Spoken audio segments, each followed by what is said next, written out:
Hello बच्चों, inverse trigonometric function में आज शुरू करते हैं and also will call it ITF first. Inverse trigonometric function मतलब नाम से पता लग रहा है ट्रिग्नोमेट्रिक फंक्शन का इन्वर्स। और इन्वर्स फंक्शन हमने पढ़ाया था। इन्वर्स फंक्शन का मतलब क्या होता है कि किसी भी फंक्शन में हमने अगर x और y के रोल को स्विच कर दिया, इंटरचेंज कर दिया, तो जो भी नया फंक्शन आया उसको हम इन्वर्स फंक्शन बोलेंगे। अच्छा, फिर इन्वर्स में हमने ये भी पढ़ाया था कि स्विच करने के लिए जो फंक्शन है वो 1 1 एंड ऑन टू होना चाहिए। ठीक है, ऑन टू तो बेसिकली रेंज पे डिपेंड करता है एंड कोडोमेन पे डिपेंड करता है। तो उसमें तो हमने क्या किया कि कोडोमेन को रेंज के बराबर ही ले लिया। जैसे साइन एक्स के केस में अगर मैं कोडोमेन को भी -1 से 1 ही ले लूँ तो वो रेंज के बराबर हो जाएगा, तो उसकी तरफ से तो कोई टेंशन होगा नहीं इन्वर्स डिफाइन करने में। बट सारे ही ट्रिग्नोमेट्रिक फंक्शन पीरियोडिक फंक्शन है, तो as a whole they are not invertible function because 1 1 नहीं है, they are many one function. If I give you very small glimpse, तो बेसिकली साइन एक्स का ग्राफ ऐसे होगा। ठीक है,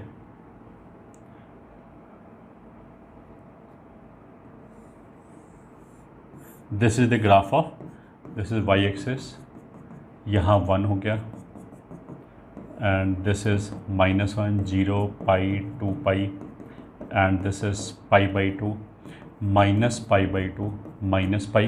ये हो गया y बराबर साइन एक्स का ग्राफ। अगर मैंने इसको x और y को इंटरचेंज कर दिया और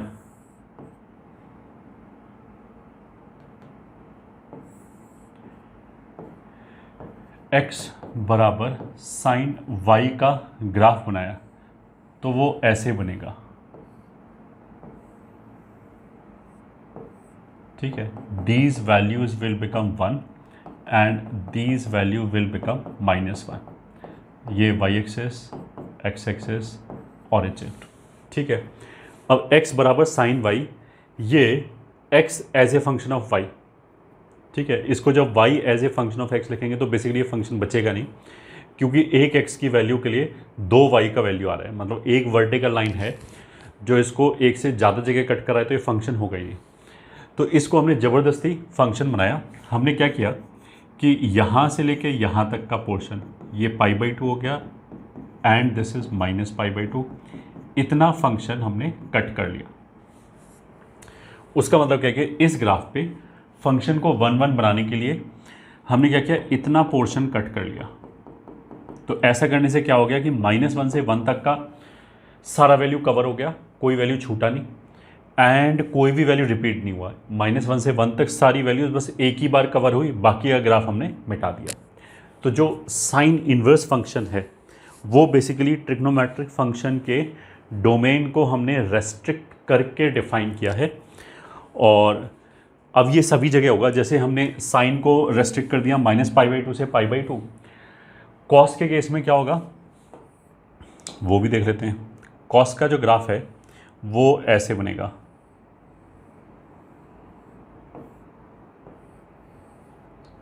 ये ठीक है, this is y axis, origin π/2 -π/2, this is π 3π/2। ये हो गया y is equals to cos x का graph. And if I talk about x is equals to cos y का ग्राफ, तो वो फिर ऐसे आएगा। ठीक है, this is π, this is π/2, this is -π/2, this is -π0। ये वाली वैल्यूज़ 1 हैं, ये वैल्यूज़ -1 है एक्स एक्सिस। कॉस के केस में क्या होगा कि अगर मैं -π/2 से मतलब यहाँ से लेके यहाँ तक लें तो ये 1 1 हुआ ही नहीं। इसमें तो -π/2 से π/2 तक लेने पे हर वैल्यू एक ही बार आ रहा है। तो इस वाले केस में नेगेटिव वैल्यू तो कवर ही नहीं हुआ और जो पॉजिटिव वैल्यू है उसमें ये 1 1 हुआ ही नहीं। तो इसलिए हमने क्या किया, 0 से लेके पाई तक ले लिया। मतलब हमने इतना पोर्शन ले लिया ग्राफ का। तो 0 से पाई तक को रिवर्स किया, तो ये 0 से लेके पाई तक मतलब इतना पोर्शन हमने कॉस इनवर्स ग्राफ का ले लिया। ठीक है, क्योंकि -π/2 से π/2 में ये 1 नहीं बना। तो अब बेसिकली यही होगा कि इन्वर्स फंक्शन डिफाइन करने के लिए, अच्छा कोई बच्चा बोलेगा कि यही क्यों लिया, आगे ये भी तो ले सकते थे π/2 से 3π/2, तो आंसर इज़ हाँ ले सकते थे, बट कुछ ना कुछ तो लेना ही था। तो हमने एज ए स्टैंडर्ड रिजल्ट -π/2 से π/2 लिया, यही स्टैंडर्ड है और यही लेंगे हम, अनटिल अनलेस वो क्वेश्चन में ना डिफाइन कर दे कि जो फंक्शन इन्वर्ट किया गया है वो π/2 से 3π/2 तक है, ये ठीक है। अदरवाइज़ हम स्टैंडर्ड यही लेंगे, ठीक है। कुछ भी ले सकते थे, तो कुछ ना कुछ तो लेना ही था, तो हमने ये ले लिया। तो बेसिकली अब 2 तरह के ग्रुप्स बन जाएंगे। टोटल जो 6 फंक्शंस हैं उसमें तुम ऐसे भी सोच सकते हो, साइन कहाँ कहाँ पे पॉजिटिव होता है, फर्स्ट और सेकंड में, कॉस कहाँ कहाँ पे पॉजिटिव होता है, फर्स्ट एंड फोर्थ में। तो साइन के लिए तो हम सेकंड में गए नहीं, क्योंकि वहाँ पे भी पॉजिटिव वैल्यू आएगा। पॉजिटिव वैल्यू तो सारे ट्रिग्नोमेट्रिक फंक्शंस में, जितने भी 6 ट्रिग्नोमेट्रिक फंक्शन है, फर्स्ट क्वाड्रेंट में मिल जाएंगे। अब नेगेटिव वैल्यू के लिए क्या होगा, साइन के केस में हम फोर्थ में जाएंगे, सेकंड में नहीं जाएंगे, क्योंकि सेकंड में पॉजिटिव वैल्यू आती है। जो साइन के साथ होगा वही कोसेक के साथ होगा। ऐसे ही कॉस के लिए हम फोर्थ में नहीं जाएंगे, क्योंकि वहाँ कॉस पॉजिटिव ही होता है, और पॉजिटिव वैल्यू तो फर्स्ट क्वाड्रेंट में ऑलरेडी कवर हो चुका है। तो उसके लिए हम कहाँ जाएंगे, सेकेंड क्वाड्रेंट में। सेक के लिए भी सेकेंड में जाएंगे। टैन और कॉट में ऑप्शन था, टैन और कॉट तो बेसिकली फोर्थ में भी नेगेटिव होता है और सेकेंड में भी नेगेटिव होता है, तो हम सेकंड या फोर्थ में कहीं पे भी जा सकते थे। तो बैलेंस बनाए रखने के लिए, क्योंकि 2 टीम में डिवाइड कर रहे हैं, हमने क्या किया, मतलब this is not mathematical logic कि हमने बैलेंस बनाने के लिए ऐसा किया, ये तो मैं समझाने के लिए ऐसे ही बोल रहा हूँ। हमने क्या किया, टैन को लेके फोर्थ में और कॉट को लेके सेकंड में, ठीक है। क्रूडली मतलब again which does not have any, मतलब जैसे होता है proper explanation, but I can also say कि ऐसा करने से क्या हो गया कि जो ग्राफ आएगा वो कॉन्टीन्यूस आएगा। वैसे ये कोई लॉजिक नहीं है कि कॉन्टीन्यूस क्यों आए, ना आए तो भी चलेगा, बट कॉट को 0 से पाई में ले जाने में, मतलब फर्स्ट और सेकंड में ले जाने में क्या होगा, कॉट इनवर्स एक्स का ग्राफ कॉन्टीन्यूस आएगा। ऐसी टैन को -π/2 से π/2 तक ले जाने में टैन का जो ग्राफ है वो टैन इनवर्स का जो ग्राफ है वो पॉजिटिव आएगा। But again this is not the logic. Now let's define mathematically T inverse x. T मतलब टिग्नोमेट्रिक का इनवर्स, साइन कॉस टैन कुछ भी हो सकता है। टी का मतलब जरूरी नहीं कि टैन ही है, साइन भी हो सकता है। Is an angle t ratio of which is x and the angle is to be found in principal range. And जो एंगल है, मैंने ये बोला कि जैसे अगर मैंने बहुत क्रूडली लिखा साइन इनवर्स √3/2, ठीक है, तो हमने बोला कि ये क्या है, ये एक वो एंगल है जिस एंगल के साइन की वैल्यू √3/2 हो।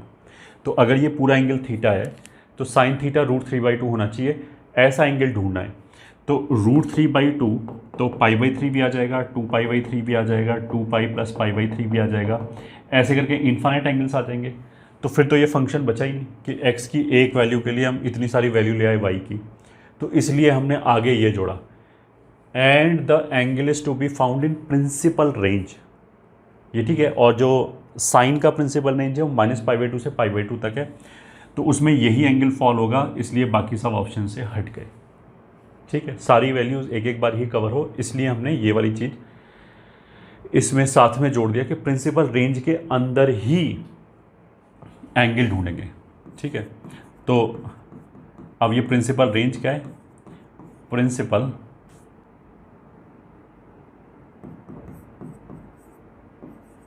रेंज, ठीक है, for sine inverse, cosec inverse and tan inverse, it will be -π/2 to π/2।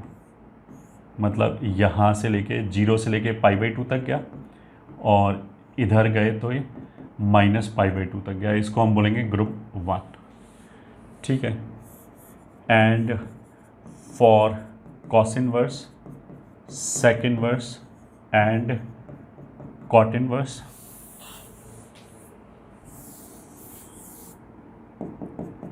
it will be 0 to π। मतलब 0 से लेके इधर पाई तक ये 0 हो गया। तो इसको हम बोलेंगे ग्रुप 2। तो ग्रुप 1 के लिए प्रिंसिपल रेंज जो है, जो एंगल ढूंढना चाहेगा वो -π/2 से π/2 तक ढूंढना जाएगा। एंड ग्रुप 2 के लिए जो हम एंगल ढूंढेंगे वो 0 से π तक ढूंढेंगे। अब इसको हम ऐसे बोल सकते हैं, अगर पॉजिटिव वैल्यू आई अगर पॉजिटिव वैल्यू आई तो सभी के केस में फर्स्ट क्वाड्रेंट में एंगल आएगा। अगर नेगेटिव वैल्यू आई तो हमने क्या किया, नेगेटिव को एक मिनट के लिए भूल गए, पॉजिटिव वैल्यू के करस्पॉन्डिंग एंगल ढूंढा, मान लिया वो थीटा आ गया। अब अगर इनमें से कोई फंक्शन है तो उस थीटा के आगे सीधा माइनस लगा दिया, अगर इनमें से कोई फंक्शन है तो उसको पाई में से घटा दिया। ठीक है, तो जो ये बेसिक डेफिनेशन लिखा हुआ है कि टी इनवर्स एक्स एक केवल एंगल है जिसका टी रेशो, मतलब अगर साइन इनवर्स है तो साइन की वैल्यू, कॉस इनवर्स है तो कॉस की वैल्यू, वो अंदर जो लिखा है उसके बराबर होनी चाहिए, एक्स के बराबर होनी चाहिए। तो जैसे फॉर एग्जांपल अगर मान लिया हमने लिखा है साइन इनवर्स हाफ, फिर cos inverse half, tan inverse √3, cot inverse 1। ठीक है, अगर पॉजिटिव वैल्यू तो फर्स्ट क्वाड्रेंट में एंगल आएगा। साइन की वैल्यू हाफ कहाँ पे आती है, π/6, कॉस की वैल्यू π/3, ये भी π/3, ये π/4। अगर मान लिया नेगेटिव वैल्यू है, जैसे साइन इनवर्स मान लिया -√3/2, कॉस इनवर्स मान लिया -1/√2, tan इनवर्स मान लिया -1/√3 एंड कॉट इनवर्स मान लिया -√3। तो जैसे साइन इनवर्स के लिए √3/2 कहाँ पे आएगा, 60 डिग्री पे।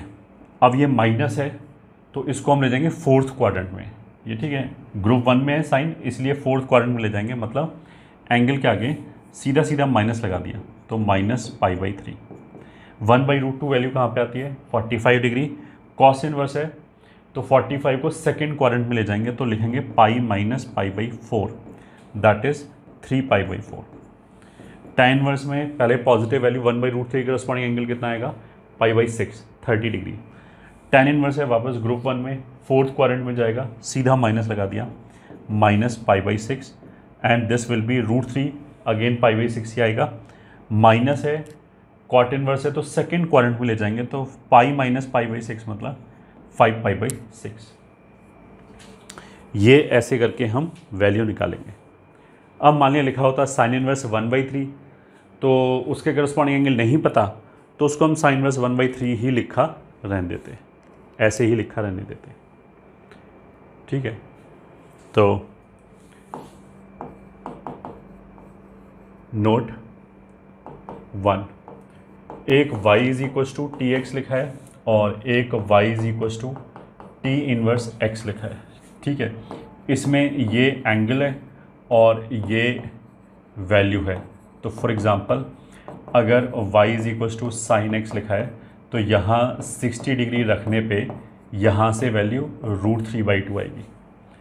ठीक है, यहाँ पे ये एंगल हो गया, एंगल मतलब ये पूरा, एंड ये वैल्यू हो गया। अब ये मैं समझाने के हिसाब से लिख रहा हूँ, otherwise angle is also a value. तो जैसे अगर y = साइन इनवर्स x लिखा होगा तो इस x की जगह हम कुछ रखेंगे हाफ, तो ये y की वैल्यू आएगी π/6, मतलब ये पूरा जो वैल्यू है, ये जो पूरी वैल्यू है दैट विल बी π/6। ठीक है, तो ये ध्यान रखेंगे कि एंगल और वैल्यू का जो रोल है वो काइंड ऑफ रिवर्स हो गया। फिर note 2, domain of t inverse x will be range, या चलो लिख देते हैं, domain of t inverse x is range of tx as it is. सही है, कोई भी मॉडिफिकेशन नहीं है। Note 3, range of t inverse x, ये ठीक है, इसमें we have two option, group 1 is -π/2 to π/2 and group 2 is 0 to π। तो जो आंसर आएगा वो इन्हीं दोनों में आएगा, या तो -π/2 से π/2 या फिर 0 से π। ठीक है अब वैसे ये हम बनवा चुके हैं, but for sake of revision एक बार फिर बना लेते हैं। Serial number and inverse function,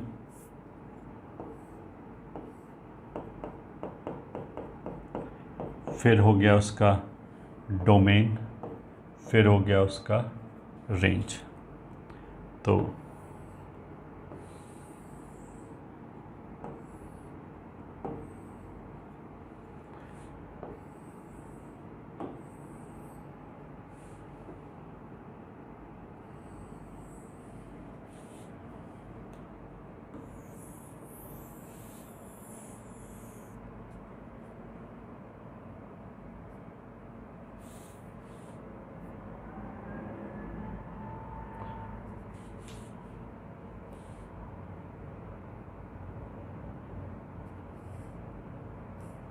चलो ये एक और बना लेते हैं। तो सीरियल नंबर 1 2 3 4, यहाँ मान लिया गया sine inverse x, cos inverse x and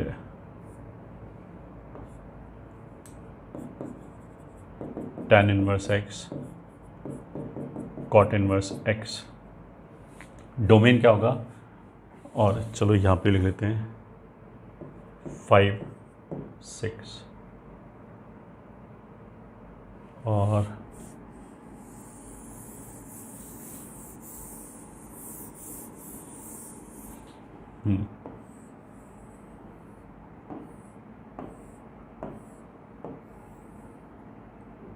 5 6, ये हो जाएगा sec inverse x and cosec inverse x.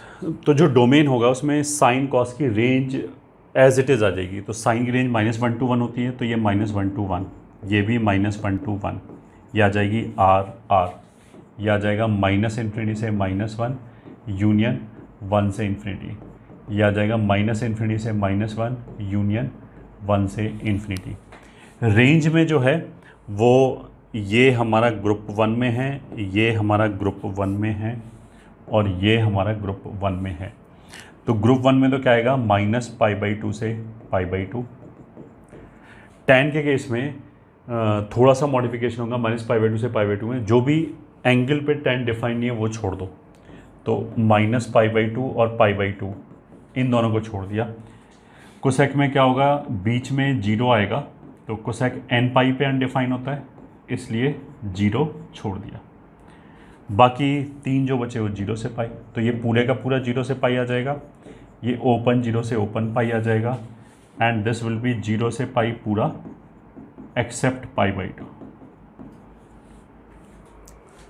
ठीक है, π/2 पे cos 0 होता है तो सेक अनडिफाइन हो जाएगा, तो सेक अनडिफाइन हो जाएगा तो वो हमने छोड़ दिया।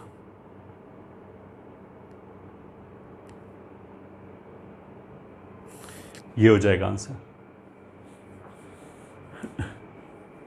सो ये अच्छी तरह याद कर लिया, डोमेन एंड रेंज। ग्राफ जो है that we have already done in function, तो you can recall graphs of T inverse x already done in functions. ठीक है, नेक्स्ट चलते हैं फॉर्मूला। तो formula set 1, sine inverse x plus cos inverse x, second tan inverse x plus cot inverse x and third sec inverse x plus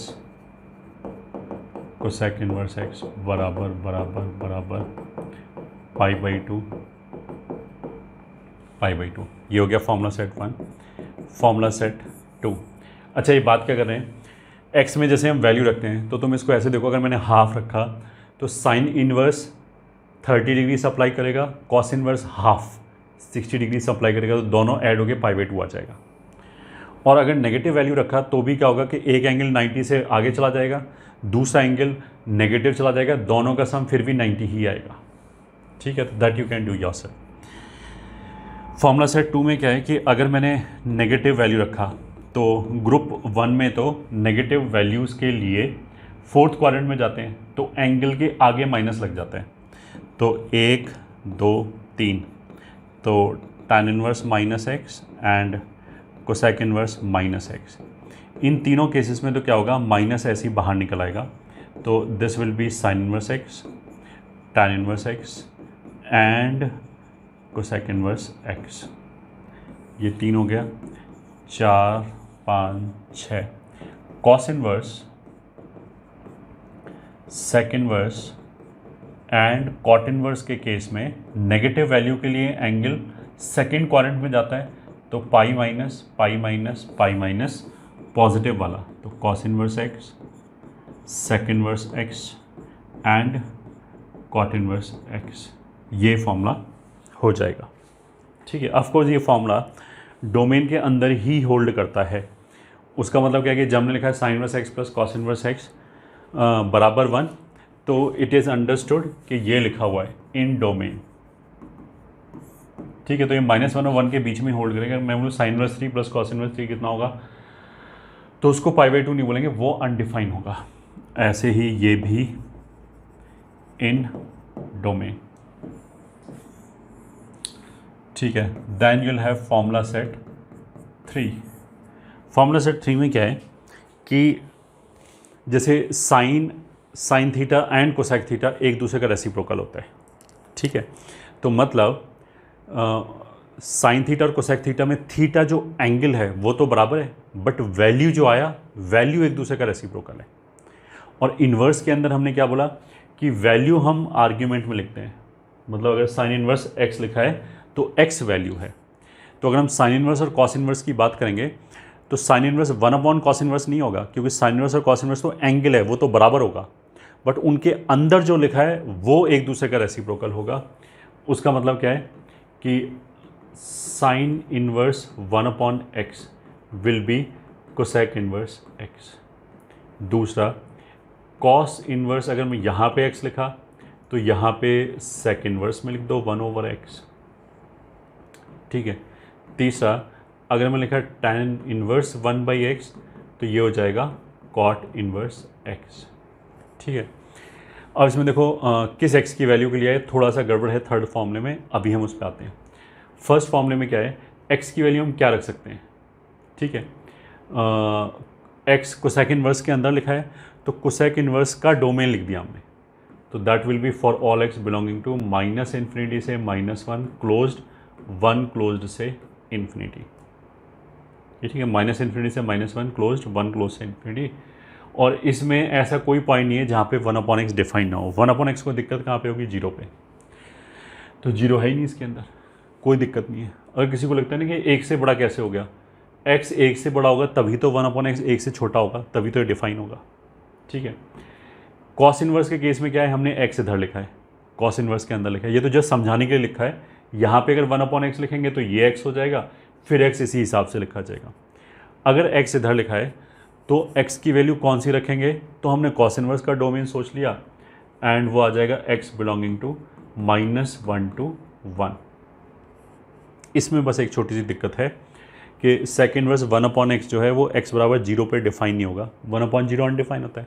1/0 is not infinity, ये तो हमने कई बार बोल दिया है अब तक, तो फंडामेंटल ऑफ मैथमेटिक्स में भी बोला है। और इसके बीच में 0 आ रहा है, इसलिए हमने हटा दिया। ठीक है, अब देखो इन दोनों फॉर्मूलों में एज सच कोई दिक्कत नहीं है। क्यों दिक्कत नहीं है, क्योंकि जैसे साइन इन्वर्स और कोसेक इन्वर्स की बात करें, दोनों ही ग्रुप 1 को बिलोंग करते हैं। तो अगर x पॉजिटिव होगा तो ये एंगल और ये एंगल दोनों फर्स्ट क्वाड्रेंट में ही आएगा। x अगर नेगेटिव होगा तो ये एंगल एंड ये एंगल दोनों ही फोर्थ क्वाड्रेंट में आएगा। ऐसे ही कॉस इन्वर्स x बराबर सेक इन्वर्स x लिखा है, अगर x पॉजिटिव होगा तो दोनों जगह एंगल फर्स्ट क्वाड्रेंट में आएगा, ये पूरा एंगल एंड ये पूरा एंगल एंड बराबर होगा ऑफ कोर्स। और अगर x नेगेटिव है तो दोनों जगह एंगल सेकंड क्वाड्रेंट में आएगा। tan इन्वर्स और कॉट इन्वर्स में थोड़ा सा गड़बड़ है, क्योंकि जब बंटवारा हुआ था 2 ग्रुप्स में तो कॉट इन्वर्स ग्रुप 2 में चला गया था, tan इन्वर्स ग्रुप 1 में चला गया था। तो अगर x पॉजिटिव है तब तो इस फॉर्मूले में कोई दिक्कत नहीं है, ठीक है, तब तो दोनों जगह से एंगल फर्स्ट क्वाड्रेंट में आएगा। बट अगर x नेगेटिव है, जैसे मैंने x का वैल्यू लिया -1 फॉर एग्जांपल, तो ये हो गया tan इनवर्स -1, ये तो हो जाएगा -π/4, और ये हो जाएगा cot इनवर्स -1, वो हो जाएगा 3π/4। तो यहाँ तो फिर ऐसे लिखा है -π/4 बराबर 3π/4, ये तो गड़बड़ हो गया। तो उसका मतलब क्या है कि नेगेटिव वैल्यू के लिए मेरे को इस फॉर्मूले को थोड़ा सा एडजस्ट करना पड़ेगा। तो अब वो करते हैं एडजस्ट। अगर x पॉजिटिव है तब तो यही चल जाएगा।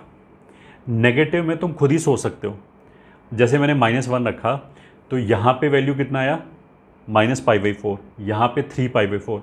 तो 3π/4 में मैं क्या जोड़ूं कि -π/4 आ जाए?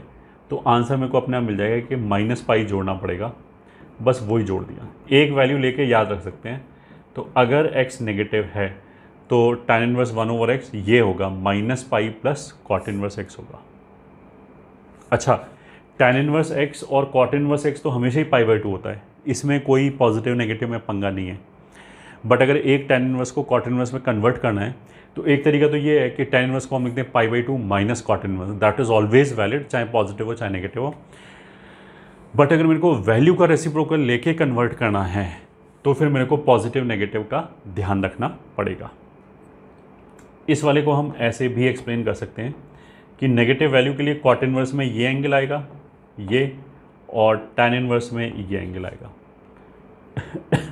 तो अगर हम यहाँ पे चले गए तो इस एंगल को ये बनाने के लिए मेरे को इस एंगल को क्लॉकवाइज घुमाना पड़ेगा 180 से। तो इस एंगल से tan इनवर्स तक पहुँचने के लिए क्लॉकवाइज घुमा दिया हमने 180 से, तो क्लॉकवाइज है तो इसलिए -180 से घुमाया है तो इसलिए पाई, इसलिए ये आ गया। ये इसका एक्सप्लेनेशन है। अदरवाइज़ याद रखने का आसान तरीका क्या है कि x का कोई भी एक वैल्यू रखो, जैसे -1 रखा, और फिर हमने देख लिया कि क्या जोड़ना है क्या घटाना है, ठीक है, पाई का मल्टीपल है, बस वो जोड़ोगे अपने आप समझ में आ जाएगा। तो ये आ गया हमारा फर्स्ट फॉर्मूला सेट, मतलब फॉर्मूला सेट 3 आ गए बिल्कुल। अब आता है फॉर्मूला सेट 4, ठीक है। तो उसमें पहले हम बात करते हैं graphs of y is equals to t of t inverse x, ठीक है। अब देखो t of t inverse x, और अभी इसके बाद हम उल्टा करेंगे, t इनवर्स ऑफ tx करेंगे, ठीक है। अभी तो t of t inverse x है, फिर क्या हो जाएगा t इनवर्स ऑफ tx हो जाएगा, t मतलब अंदर आ जाएगा। ट्रिग्नोमेट्रिक इन्वर्स फंक्शन बेसिकली क्या है कि हमने ट्रिग्नोमेट्रिक फंक्शन को ज़बरदस्ती, ये ठीक है, डोमेन रेस्ट्रिक्ट करके उनको इन्वर्ट किया है। अदरवाइज़ वैसे तो f इनवर्स fx हो या f of f inverse x हो, दोनों ही हमेशा x के बराबर आएगा, ठीक है। बट यहाँ पे क्या है, यहाँ पे हमने थोड़ा सा कॉम्प्रोमाइज़ किया है कि फंक्शन जो था वो इन्वर्टिबल था नहीं, हमने उसको ज़बरदस्ती इन्वर्टिबल बनाया, ठीक है। तो इसकी वजह से ये फॉर्मूले थोड़े से गड़बड़ा जाएंगे। तो t इनवर्स एक तो हो गया t of t inverse x, एक हो गया t इनवर्स ऑफ tx, ये ठीक है। इनमें से एक आइडेंटिकली x होगा और एक आइडेंटिकली x नहीं होगा। तो कौन सा नहीं होगा? ये वाला नहीं होगा जो हम आगे पढ़ेंगे। अभी जो लिखा हुआ है, अच्छा ये समझ में आता है कि इसमें ये तो बेसिकली एंगल लिखा हुआ है, ठीक है, और ये लिखा हुआ है वैल्यू। तो देखो इसको याद रखने का तरीका एक तो ये है कि हमें वैल्यू में कभी मल्टीपल वैल्यूज़ नहीं मिलती है, ठीक है। एंगल तो मल्टीपल मिल सकते हैं, वैल्यूज़ मल्टीपल नहीं मिलती। इसका मतलब क्या है, अगर मैंने तुमसे पूछा कि साइन 30 डिग्री क्या होगा, तो answer will be fixed, half ही होगा। मतलब अगर वैल्यू हाफ आना है तो हाफ ही आएगा। ऐसा नहीं होगा कि हाफ भी आ गया, √3/2 भी आ गया, 1/4 भी आ गया, ऐसा नहीं होगा, एक ही वैल्यू आएगा। तो वैल्यू में तो कोई एम्बिग्यूटी नहीं है, वही वैल्यू आएगा एज इट इज़। एंगल में क्या है, अगर मैंने बोला कि साइन का वैल्यू हाफ कहाँ पे होता है, किस एंगल पे होता है, तो उसमें हमारे पास मल्टीपल ऑप्शन आ जाएंगे कि π/6 पे भी होता है, 5π/6 पे भी होता है, ऐसे ही 2π + π/6 पे भी होता है, 13π/6 पे भी होता है। मतलब तो एंगल अगर मल्टीपल है तो ये हमेशा x के बराबर नहीं होगा, ये कहीं कहीं x के बराबर भी होगा, अगर ये एंगल खुद ही -π/2 से π/2 के बीच में हो जाए तब तो ये x के बराबर ही हो जाएगा। बट अगर मान लिया मैं 13π/6 रखूँ यहाँ पे, तो tan of that will produce a number, उसका जो tan इनवर्स है, अब tan इनवर्स का जो रेंज है वो तो दो ही तरह का रेंज हो सकता है, group 1 group 2।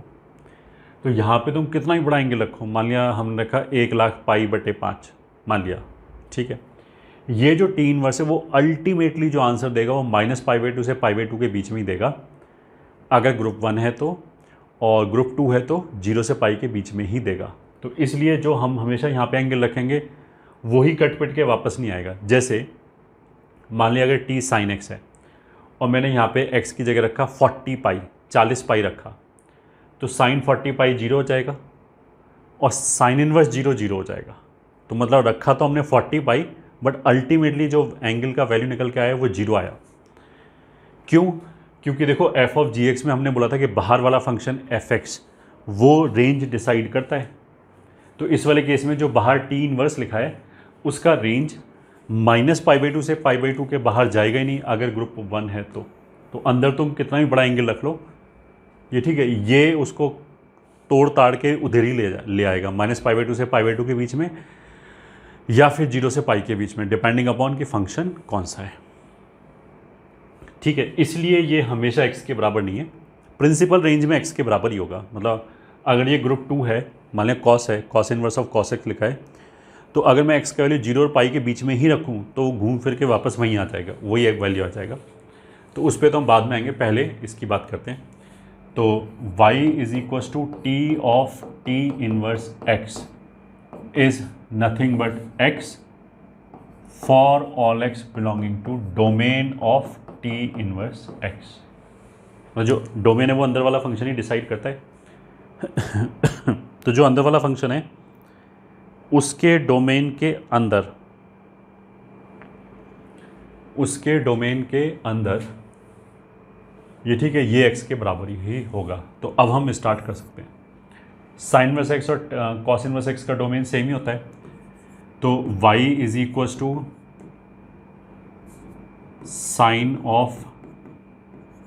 Sine inverse x लिखा हो या y =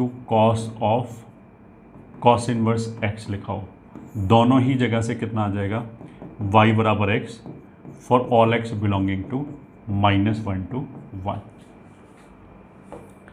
तो वो ऐसे आ जाएगा।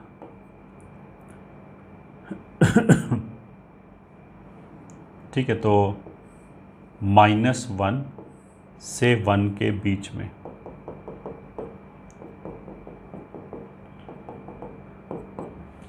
ठीक है। इसमें usually when I ask in the class कि ये पॉइंट क्या होगा, तो बहुत सारे बच्चे क्या बोलते हैं π/2। And this is very simple IQ का क्वेश्चन कि अगर y = x है तो जो x होगा वही y होगा ना, तो 1 ही होगा। And this will be -1। ठीक है, तो केवल इतना ग्राफ आएगा इसका। ठीक है, ये हो गया फर्स्ट। सेकंड हो गया y = tan of tan inverse x और y = cot of cot inverse x। तो ये दोनों मिलके ही क्या हो जाएगा, y = x for all x belonging to r, क्योंकि tan इनवर्स x का डोमेन r होता है।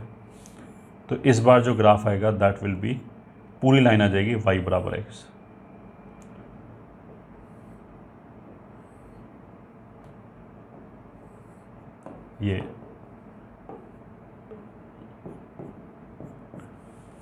ये पूरी ही लाइन आ गई। और जो थर्ड है y = sec of sec inverse x और y = cosec of cosec inverse x। तो इन दोनों जगह से y = x आ जाएगा for all x belonging to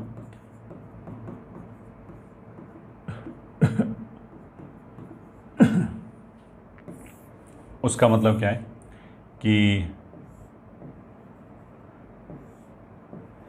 इतना, मतलब ऐसे लिख करते हैं, ये लाइन है और इसमें मान लिया ये पॉइंट आ गया 1 1 एंड ये पॉइंट आ गया -1 -1। तो इसके बीच में ग्राफ नहीं आएगा, -1 और 1 के बीच में ग्राफ नहीं आएगा, तो ये हमने मिटा दिया। तो ये ग्राफ रह गया ओरिजिन, ये ग्राफ आएगा। तो अगर मेरे से पूछा जाए कि y बराबर sec of sec inverse x and y बराबर cosec of cosec inverse x, ये दोनों आइडेंटिकल फंक्शंस हैं, तो आंसर इज हाँ, बिकॉज सेम ही चीज़ आ रही है, सेम ही ग्राफ आ रहा है। These two are identical functions.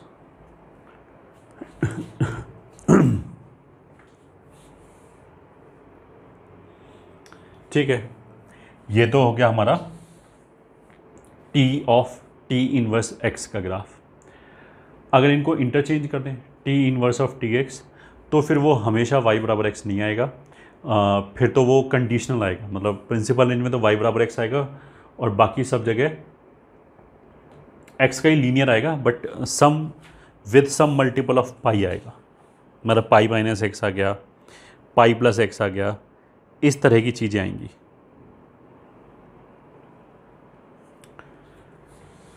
तो वो भी देख लेते हैं। Graphs of y is equals to t inverse of tx, t inverse of tx।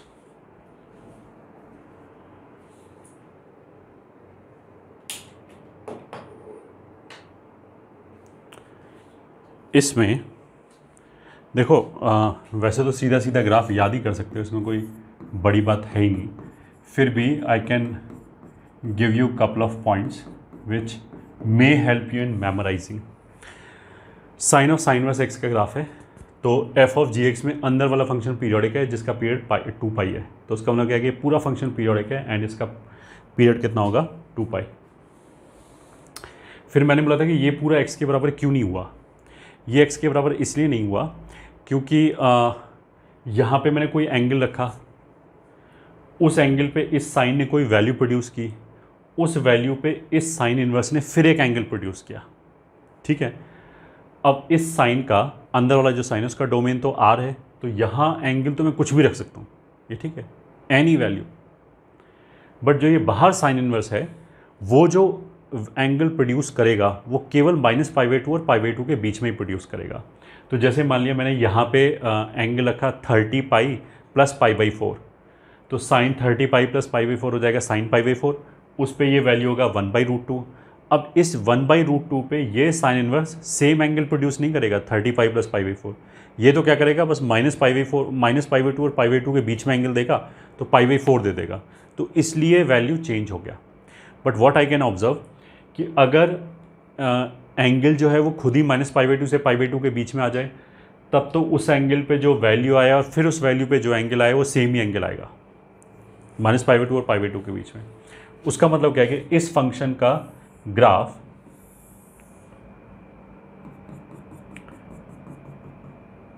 -π/2 और π/2 के बीच में y बराबर x आएगा।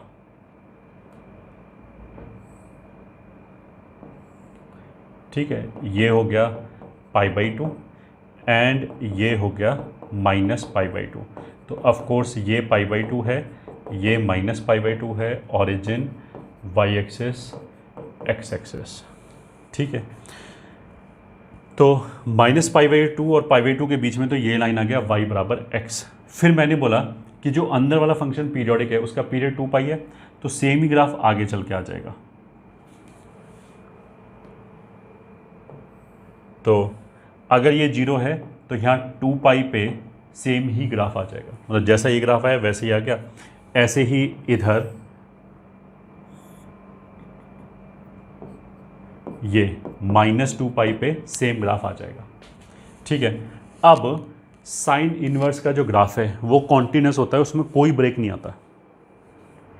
एंड सिमिलरली साइन का जो ग्राफ है वो भी कॉन्टिन्यूस होता है, उसमें भी कोई ब्रेक नहीं आता।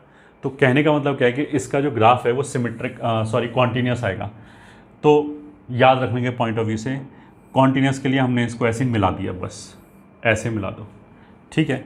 अब एक साइकिल हमारी ये बन गई, तो अब यही साइकिल रिपीट होती रहेगी, आगे भी, इधर भी एंड इधर भी, ये ऐसे ही चलता जाएगा, ठीक है। बस ये 0 है, ये 2 पाई है, तो ये पाई हो गया, ये 3 पाई हो गया, ये माइनस पाई हो गया एंड सो ऑन। तो इसमें क्या है, ये लाइंस पैरेलल हैं, इन सब का स्लोप 1 है, और ये लाइन भी पैरेलल है, इन सब का स्लोप -1 है। तो अगर हम इक्वेशन की बात करें तो इसका इक्वेशन आ जाएगा y बराबर x, इसका इक्वेशन आ जाएगा y बराबर, देखो स्लोप नेगेटिव है और रूट -पाई है, तो x माइनस ऑफ -पाई, मतलब ये आ जाएगा -x -पाई। तो ऐसे ही इसका स्लोप नेगेटिव है, तो माइनस आ गया, और रूट पाई है तो x माइनस पाई, तो ये हो गया y बराबर पाई माइनस एक्स। इसका स्लोप पॉजिटिव है और रूट 2 पाई है, तो y बराबर x माइनस 2 पाई। ये हो गया y बराबर, स्लोप नेगेटिव है तो 3 पाई में से घटा दिया, ये हो गया इसका आंसर। अब ये जो y बराबर 3 पाई माइनस एक्स लिखा है, इसका मतलब क्या है कि अगर मेरे से पूछा जाए फॉर एग्जांपल कि साइन इनवर्स ऑफ साइन 10 किसके बराबर है, ठीक है। अच्छा, ये जो एक्स एक्सिस है ऑफ कोर्स इस पे रेडियंस में है, तो रेडियन का मतलब क्या है कि पाई की वैल्यू 3.14 होगी, तो जो 10 होगा वो 3 पाई से थोड़ा सा ज़्यादा होगा। तो अगर 3 पाई है और यहाँ तक अगर जाएंगे तो ये पाई/2 डिस्टेंस होगा, ठीक है। तो 3 पाई कितना हो जाएगा, 3.14 का 3 गुना, तो 9.42 हो जाएगा, और ये 1.5 हो जाएगा, तो 10 कहीं इसी के बीच में आ जाएगा, x का वैल्यू 10। तो y बराबर साइन इनवर्स साइन x में x की वैल्यू अगर मैंने 10 रखा, तो आई वॉन्ट टू सी कि y की वैल्यू क्या आएगी। उसके लिए मेरे को इस लाइन का इक्वेशन पता होना चाहिए, वो है y बराबर 3 पाई माइनस आर्ग्यूमेंट। तो अगर आर्ग्यूमेंट x है, अगर आर्ग्यूमेंट यहाँ पे 10 है, so this value will be 3 pi minus 10। ये हो गया पहला एग्जाम्पल। दूसरा, अगर मैं पूछूं कि साइन इनवर्स ऑफ साइन 3 क्या होगा, तो 3 जो है वो पाई से थोड़ा सा छोटा आएगा, तो पाई ये आ गया, तो 3 कहीं यहाँ पे आएगा, तो उस पे इस लाइन का इक्वेशन चलेगा, and that is pi minus x. तो ये कितना हो गया, पाई माइनस आर्ग्यूमेंट। थर्ड, अगर मैं लिखा sine inverse of sine 7, so that will be equals to 2 pi कितना हो गया, 3.14 का डबल 6.28, और उसके बाद ये पाई/2 हो गया, मतलब यहाँ तक 1.5 और ज़्यादा हो गया, तो 7 तो इसी के बीच में आ जाएगा। तो उसके लिए ये वाली लाइन यूज़ होगी जिसका इक्वेशन इज y बराबर x माइनस 2 पाई। तो y बराबर x माइनस 2 पाई का मतलब क्या है, आर्ग्यूमेंट में से 2 पाई घटाना है। तो अगर आर्ग्यूमेंट 7 है तो 7 में से 2 पाई घटाना है। ऐसे करके इस ग्राफ की हेल्प से वी कैन ईजिली कैलकुलेट। अब इस फंक्शन के बारे में अगर हम कुछ प्रॉपर्टीज़ बोलें तो वो ऐसा होगा कि first of all domain of this function is r, second range of this function is -π/2 to π/2 closed, third thing roots of this functions are x is equals to n pi, fourth is it periodic function, बिल्कुल, and period is 2 pi, is it bounded function, बिल्कुल, अगर inverse बाहर लगाए तो bounded function तो होगा ही होगा। This is first graph, और ये लॉजिक अगर समझ में आए तो बाकी ग्राफ हम एग्जैक्टली सेम लाइन पे बना सकते हैं। तो let's go for it. y is equals to cos inverse of cos x। Cos inverse का प्रिंसिपल रेंज कितना होता है, 0 से पाई, तो 0 से पाई में y is equals to x आएगा, ये वाली लाइन, ठीक है, या ये आ जाएगा 0 से पाई में, ठीक है। फिर जैसा हमने बोला कि इसमें अंदर फंक्शन cos x लिखा है जिसका पीरियड 2 पाई है, तो इस पूरे फंक्शन का पीरियड भी 2 पाई है, तो 2 पाई से फिर ऐसे ही एक लाइन पैरेलल आ जाएगा, और अगेन कॉन्टिन्यूस है तो हमने ऐसे ही मिला दिया, ऐसे करके it will be, this is 0 pi pi y axes x axes, इस लाइन का equation y is equals to x, इस लाइन का equation y is equals to 2 pi minus x, इस लाइन का equation y is equals to x minus 2 pi, इस line का equation y is equals to minus x, इस line का equation y is equals to x plus pi and so on. ठीक है, बाकी range domain ये सब इसमें अपने आप लिख सकते हो। बस एक मैं लिख दिखा देता हूँ कि मान लिया कॉस इनवर्स ऑफ कॉस 5, तो 5 पाई हो गया 3.14, ये हो गया 6 पॉइंट समथिंग, तो 5 यहीं पे आएगा। ये वाली line that is 2 pi minus x, तो 2 पाई माइनस आर्ग्यूमेंट ये हो जाएगा। And if you are writing cos inverse of cos 2, तो 2 तो 0 और पाई के बीच में ही आ जाएगा, जहाँ पे इस लाइन का equation is y is equal to x, so this will be 2, so this will do. ठीक है, this is second graph. Third graph is y is equal to tan inverse tan x। ठीक है, इसमें notice करने वाला बात क्या है कि इसमें जो अंदर फंक्शन है tan x, उसका पीरियड कितना है पाई। ठीक है, एंड जो इसका प्रिंसिपल रेंज है वहाँ तो डेफिनीशन y बराबर x होगा ही होगा। प्रिंसिपल रेंज क्या है, -π/2 से π/2। अब -π/2 से π/2 वाला इंटरवल जो है उसी की लेंथ पाई हो गई, तो ये x एक्सेस हो गया, तो इसी की लेंथ पाई हो गई, तो बस यही रिपीट करना चालू हो जाएगा, तो यही ऐसे रिपीट करता रहेगा।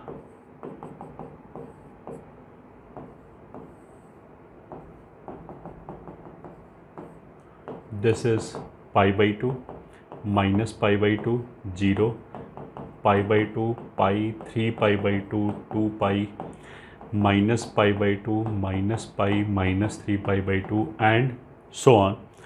लाइन की equation y is equal to x, सबका स्लोप 1 ही है। अच्छा 10 क्या बोलते हैं, π/2 पे ये डिफाइन नहीं होगा, तो इसलिए π/2 पे you won't get any point, इसी वजह से डिसकॉन्टिन्यूस भी है, तो दैट इज़ फाइन। तो y is equal to x minus pi, this is y is equal to x minus 2 pi, this is y is equal to x plus pi and so on. यही graph हो गया। Next third, y is equal to cot inverse of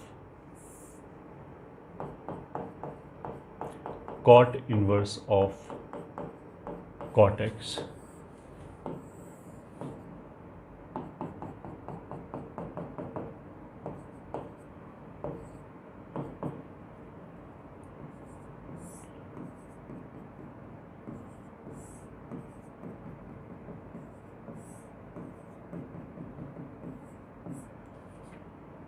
this is again discontinuous. जो principal range है cot inverse का वो पाई होगा, 0 से पाई होगा, तो इसलिए 0 से पाई में तो यही लाइन आ गया y बराबर x, दिस इज़ पाई, ये -पाई -2 पाई -3 पाई एंड दिस विल बी 3 पाई, ये y बराबर x माइनस पाई, ये हो गया y बराबर x -2 पाई, ये हो गया y बराबर x प्लस पाई, ये हो गया y बराबर x plus 2 pi and so on. तो again cot inverse of cot 5,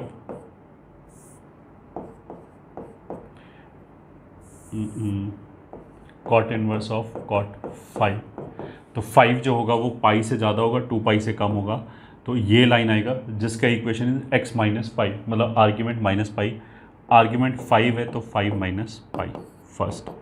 second, अगर मैंने लिखा cot इनवर्स ऑफ cot -3, तो माइनस पाई इज 3.14, तो -3 इसके थोड़ा सा राइट में आएगा, तो यही वाला लाइन हो जाएगा जिसका equation is argument plus pi, तो आर्ग्यूमेंट प्लस पाई। तो ऐसे करके बाकी भी लिख सकते हैं। ये हो गया फोर्थ पार्ट। तो फिफ्थ पार्ट अब आ जाएगा y is equal to sec inverse sec x. तो सेक इनवर्स सेक एक्स में कुछ भी नहीं, बिल्कुल कॉस जैसा ग्राफ बनेगा,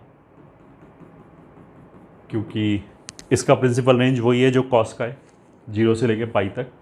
और बस क्या होगा कि ये π/2 के ऑड मल्टीपल पे it will not be defined, तो π/2 के ऑड मल्टीपल्स मेरे को निकालने पड़ेंगे।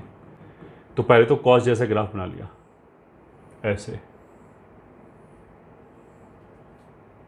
ऑन बोथ साइड्स, बस इन पॉइंट्स को निकाल दिया।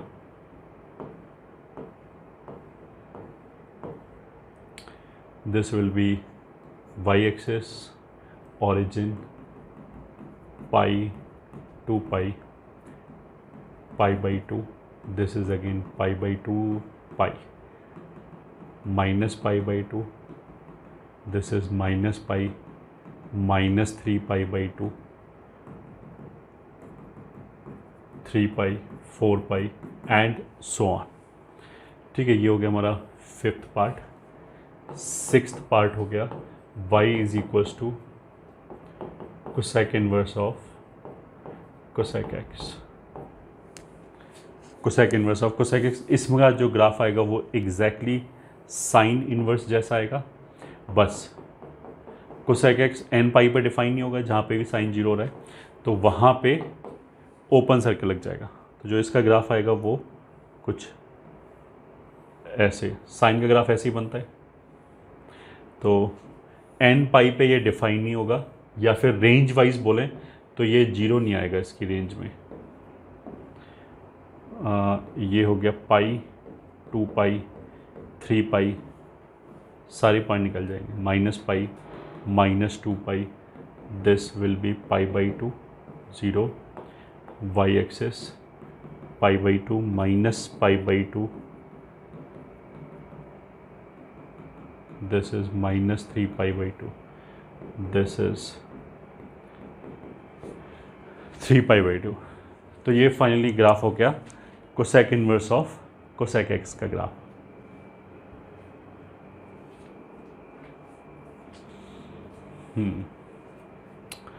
तो इन ग्राफ्स को अच्छी तरह याद कर लिया और इन्हीं की हेल्प से हम काफ़ी जो वैल्यू निकालने वाले क्वेश्चंस होते हैं वो इन्हीं की हेल्प से कर सकते हैं।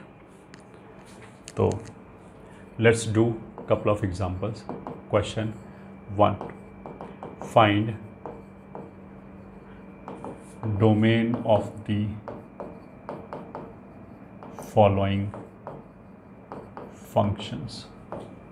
तो उसमें फर्स्ट हो गया sine inverse x upon x minus 1, second हो गया cos inverse 2x upon x square plus 1, third हो गया sec inverse of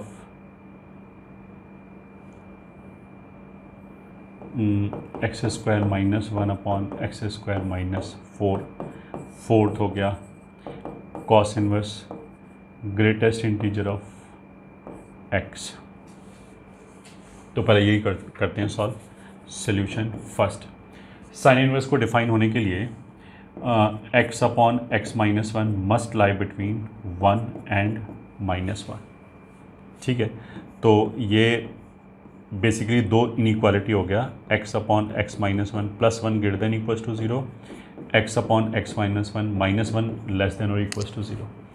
अगर इसको ऐड किया तो 2x minus 1 upon x minus 1 greater than equals to 0। अच्छा, इन दोनों ही कंडीशन सेटिस्फाई होना चाहिए, तो बीच में एंड आएगा और यहाँ से आ जाएगा 1 upon x minus 1 less than equals to 0। तो ये आ गया माइनस इन्फिनिटी से 1 और ये आ जाएगा x belonging to outside the roots, तो हाफ और 1 रूट हो गया, तो माइनस इन्फिनिटी से हाफ यूनियन 1 से इन्फिनिटी। तो ये दोनों ही सेटिस्फाई होना चाहिए। तो इंटरसेक्शन दोनों का कितना आ जाएगा, x belonging to minus infinity से हाफ, यही डोमेन हो गया।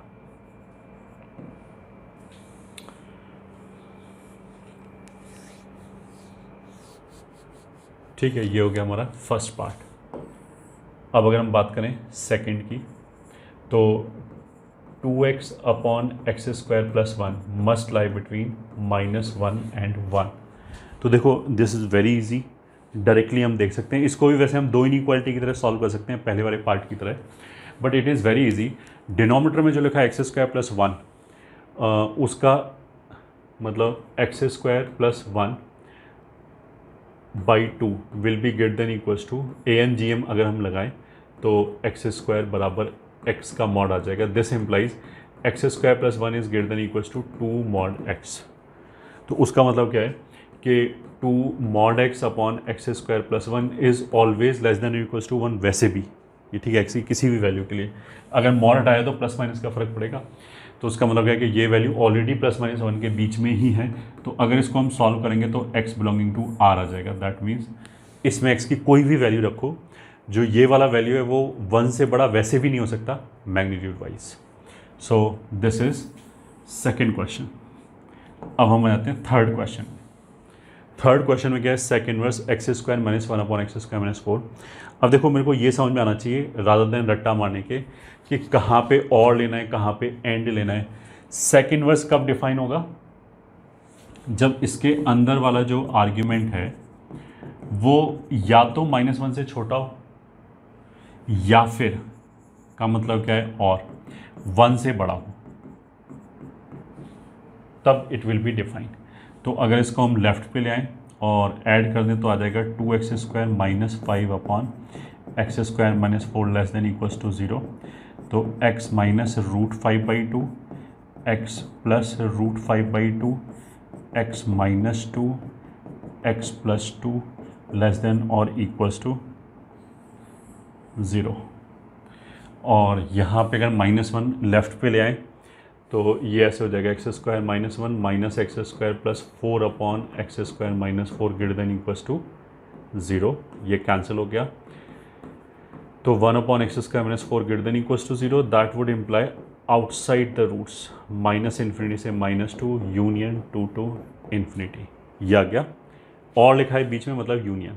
तो 5/2 इज 2.5 का स्क्वायर रूट मैग्नीट्यूड वाइज -2 और 2 से तो छोटा ही होगा। तो ये हो गया √5/2, ये हो गया -5/2 का रूट। तो plus minus plus minus plus less than और इक्वल्स टू 0 का मतलब क्या है, x बिलोंगिंग टू -2 से -√5/2 क्लोज्ड यूनियन √5/2 क्लोज्ड से 2 ओपन, इन दोनों का फाइनली यूनियन लेना है।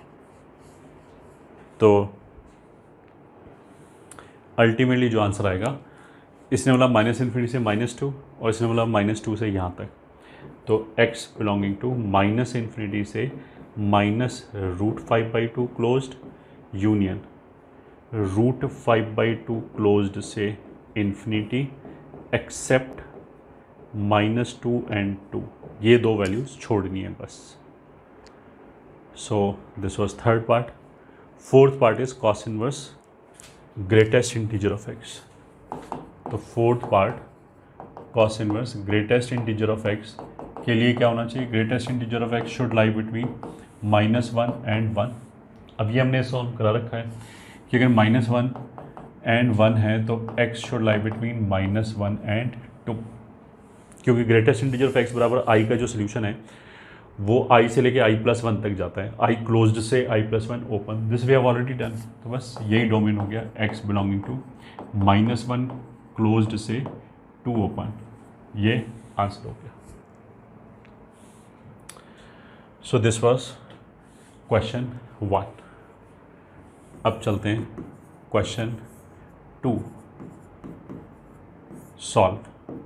First part, sine inverse x is greater than cos inverse x.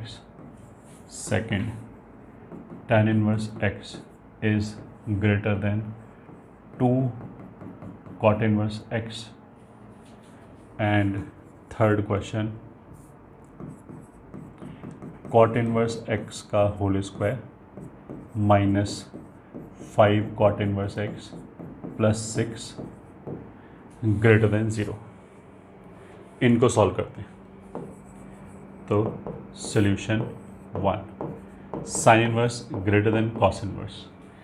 इसको देखो हम ऐसे भी ले सकते हैं, इसको लिखा sine inverse greater than π/2 minus sine inverse.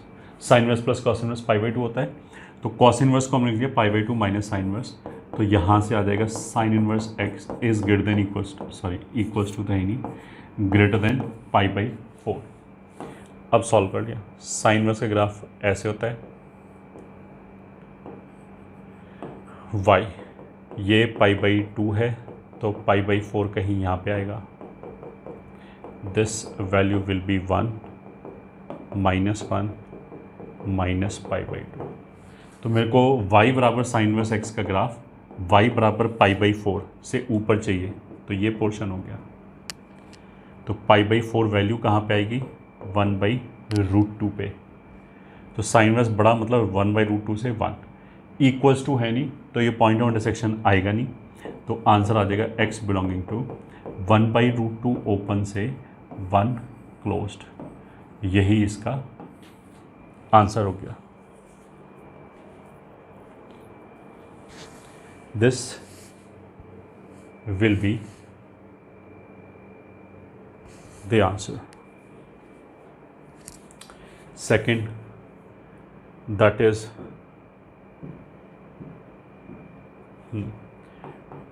tan inverse x is greater than twice of cot inverse को ले लिया π/2 माइनस tan inverse x। सो 2 tan inverse और ये हो गया 3 tan inverse x greater than pi, that means tan inverse x is greater than π/3। तो tan inverse का graph देख लिया, y एक्सेस ऐसे होगा 0, x एक्सेस माइनस π/2, ये π/2 होता है। और दूसरा ग्राफ कितना है, y बराबर π/3 का। तो हमें tan इनवर्स का ग्राफ ऊपर चाहिए, y बराबर tan inverse x should be greater then y बराबर π/3। तो ये पोर्शन हो गया। तो इस पोर्शन का x पे वैल्यू कहाँ से कहाँ तक आएगा, तो अगर y बराबर π/3 है तो ये आ जाएगा 1/√3 और ये आगे तो इन्फिनिटी तक जाएगा। तो इसलिए सोल्यूशन क्या हो जाएगा, x बिलोंगिंग टू 1/√3 ओपन से infinity. This will be the answer.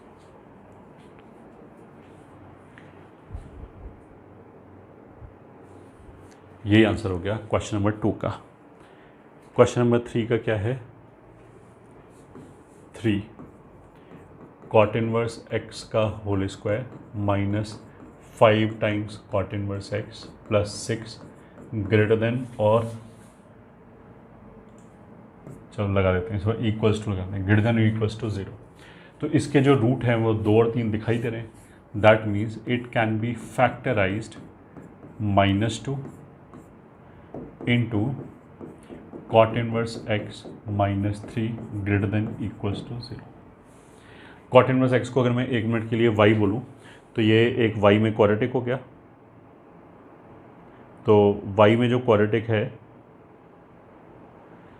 वो ग्रेटर देन इक्वल्स टू 0 का मतलब क्या है, आउटसाइड द रूट्स। तो यहाँ से ऐसे आ जाएगा cot inverse x less than equals to 2 और cot inverse x greater than equals to 3। ठीक है। अब देखो बच्चे आंख बंद करके क्या करेंगे, कॉट इनवर्स को उधर ले जाएंगे और काफ़ी बच्चे क्या मिस्टेक करेंगे, वो लिखेंगे x less than equals to cot 2। ऐसा नहीं है, सही है, क्योंकि कॉट इनवर्स को उधर ले जाने के लिए मेरे को ये पता भी होना चाहिए कि कौन फंक्शन इंक्रीजिंग है कौन डिक्रीजिंग है, कहाँ से कहाँ तक इंक्रीज़ कर रहा है डिक्रीज़ कर रहा है, ये सारी वैल्यूज़ पता होनी चाहिए। क्या हो गया, origin x axes y axes pi, इन दोनों के बीच में और लिखा है, मतलब इन दोनों का यूनियन आएगा। तो y बराबर कॉट इनवर्स x का ग्राफ, y बराबर 2 का ग्राफ। तो y बराबर कॉट इनवर्स x का ग्राफ तो ये हो गया, y बराबर 2 का ग्राफ और चाहिए। अच्छा, दिस इज़ π/2, π/2 मतलब 3.14/2, तो 1.57 के आसपास आ गया। तो y बराबर 2 तो इससे ऊपर आएगा ऐसे करके ना, ये हो गया y बराबर 2। तो हमें क्या चाहिए, y बराबर 2 शुड बी ग्रेटर देन और इक्वल टू कॉट इनवर्स, मतलब cot inverse should be less than और इक्वल टू। तो इस लाइन के नीचे वाला पोर्शन, मतलब इस लाइन के नीचे वाला पोर्शन मतलब ये पोर्शन, ठीक है। अच्छा, ये हमने पहले पढ़ा रखा है कि इन्वर्स के ग्राफ पे अगर कोई y की वैल्यू से 2 आया, अब इसके लिए अगर मेरे को x की वैल्यू चाहिए तो किस इन्वर्स का ग्राफ है, कॉट इन्वर्स का। तो अगर x से y पे जाना है तब तो बहुत सिंपल है, तब तो अगर मान लिया x की वैल्यू 1/4 है तो कॉट इन्वर्स 1/4 हो जाएगा वैल्यू, ठीक है। बट अगर y से x पे आना है तो हमने क्या बोला था कि करस्पॉन्डिंग ट्रिग्नोमेट्रिक फंक्शन के अंदर ये वैल्यू रख दो, तो दैट इज़ 2, तो ये कॉट 2 हो जाएगा। तो ये जो सोल्यूशन है ये बेसिकली क्या हो गया, कॉट 2 से लेके इन्फिनिटी तक चला गया, कॉट 2 से लेके इन्फिनिटी तक चला गया। ऐसे ही फिर अब इसको सॉल्व करने के लिए y बराबर cot inverse x and y बराबर 3, तो y बराबर कॉट इनवर्स x तो ये है ही, एंड y बराबर 3 ये लाइन हो जाएगी, पाई के नीचे ही होगी। इस बार इस लाइन से मेरे को ऊपर चाहिए ग्राफ कॉट इनवर्स का, तो इस लाइन से ऊपर ये वाला पोर्शन है, तो अगेन सेम चीज़, ये वाला वैल्यू कितना हो जाएगा, कॉट 3, और ये पोर्शन कहाँ से कहाँ तक जाएगा, ये वाला पोर्शन कॉट 3 से माइनस इन्फिनिटी। तो ग्राफ से हम बता सकते हैं कि solution will be minus infinity से cot 3 closed union cot 2 closed से इन्फिनिटी। ये हमारा आंसर हो गया।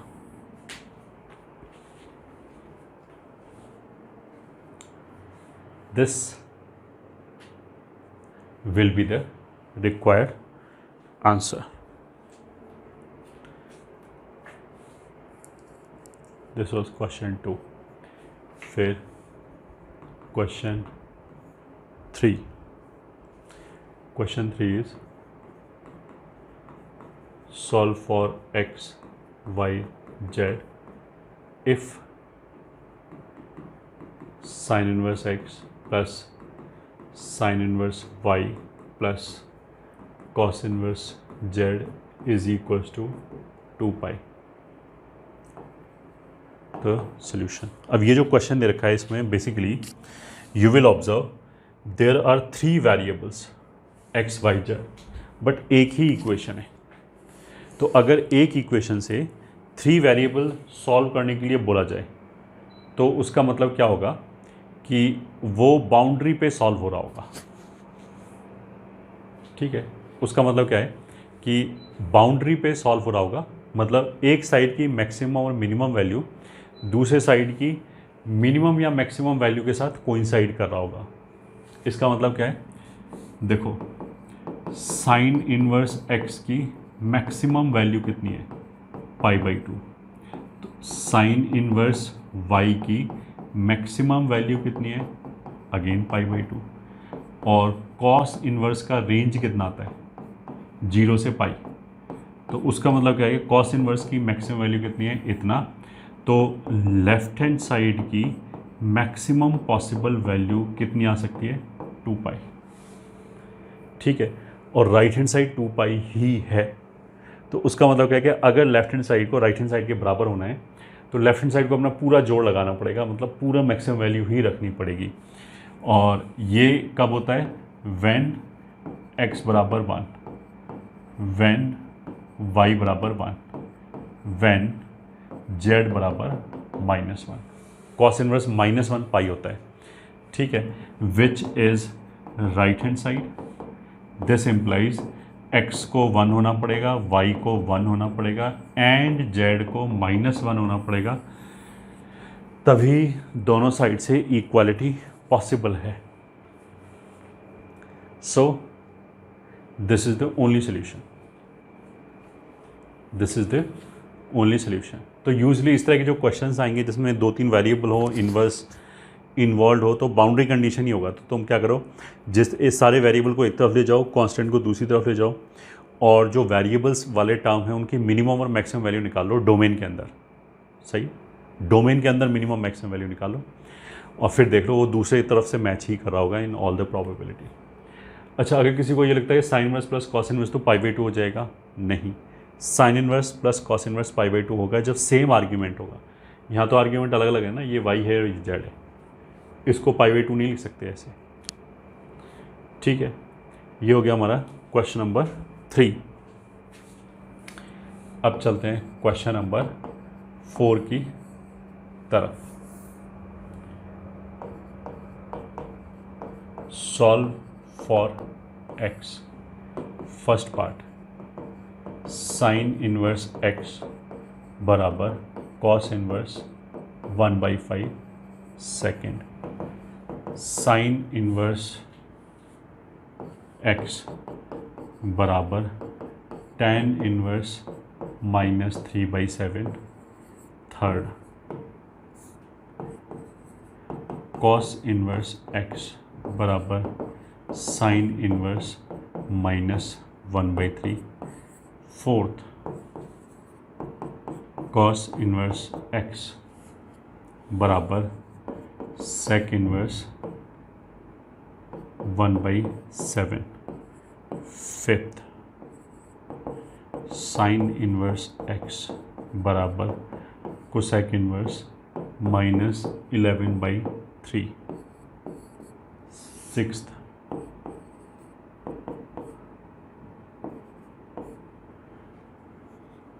कॉस इनवर्स एक्स बराबर पाई प्लस साइन इनवर्स -1/3। पहले इसी की वैल्यू निकालते हैं। सॉल्यूशन फर्स्ट पार्ट में देखो, अगर लिखा है sine inverse x and cos inverse 1/5, तो क्या ये दोनों बराबर हो सकते हैं? बिल्कुल हो सकते हैं, क्योंकि ये भी एक एंगल है और ये भी एक एंगल है। ठीक है, बस इसमें हमें एक छोटी सी चीज़ का ध्यान रखना पड़ता है कि जो एंगल्स हैं वो बेसिकली प्रिंसिपल रेंज में ही वैल्यू प्रोड्यूस करेगा। तो आई हैव टू सी कि दोनों वैल्यू मैच हो पाएंगे या नहीं हो पाएंगे। तो इस वाले केस में तो कॉस इनवर्स के अंदर एक पॉजिटिव वैल्यू है, तो एंगल फर्स्ट क्वाड्रेंट में आएगा and sine inverse is capable of handling first quadrant. तो हमने क्या किया, मान लिया ये थीटा है, तो डिफाइन कैसे किया था, T inverse x is an angle जिसके टी रेशियो थीटा के बराबर हो। तो अगर ये थीटा के बराबर है तो उसका मतलब क्या है कि कॉस थीटा 1/5 हो गया। ठीक है, तो अगर ये थीटा है, कॉस थीटा 1/5 है, तो ये हो गया। तो पाइथागोरस से ये कितना हो जाएगा, 25 में से 1 गया 24, तो 6 चौक 24, 2√6। ठीक है, तो यहाँ से साइन थीटा कितना आ जाएगा, 2√6/5। तो साइन इनवर्स एक्स भी थीटा के बराबर है। ठीक है, एंड जैसा हमने बोला कि फर्स्ट क्वाड्रेंट का एंगल है, वैल्यू आना पॉसिबल है, तो वैल्यू आएगा। तो अगर साइन थीटा ये है तो साइन इनवर्स ये थीटा होना चाहिए, तो यही एक्स की वैल्यू होगी। That means x is equal to 2√6/5 आ गया। यही हमारा हो गया आंसर। ठीक है, फर्स्ट पॉइंट। सेकंड में क्या है, साइन इनवर्स एक्स बराबर tan इनवर्स -3/7। तो क्या x की वैल्यू आएगी, तो आंसर इज हाँ, आ जाएगी, क्योंकि tan इनवर्स के अंदर जो नेगेटिव नंबर है वो इसको फोर्थ क्वाड्रेंट में ले जाएगा एंगल। तो लेफ्ट हैंड साइड पे जो साइन इनवर्स है वो फोर्थ क्वाड्रेंट का एंगल हैंडल कर सकता है, उसका वैल्यू फोर्थ क्वाड्रेंट में आ सकता है, उसमें भी बस x नेगेटिव होगा। तो यहाँ तो अब हम सीधा सीधा कर सकते हैं, अगर ये 3 है और ये 7 है तो ये हो गया 49 एंड 9, कितना हो गया 58। तो यहाँ से हम सीधा सीधा बोल सकते हैं x नेगेटिव ही होगा और किसके बराबर होगा, 3/√58 के। ये आंसर हो गया।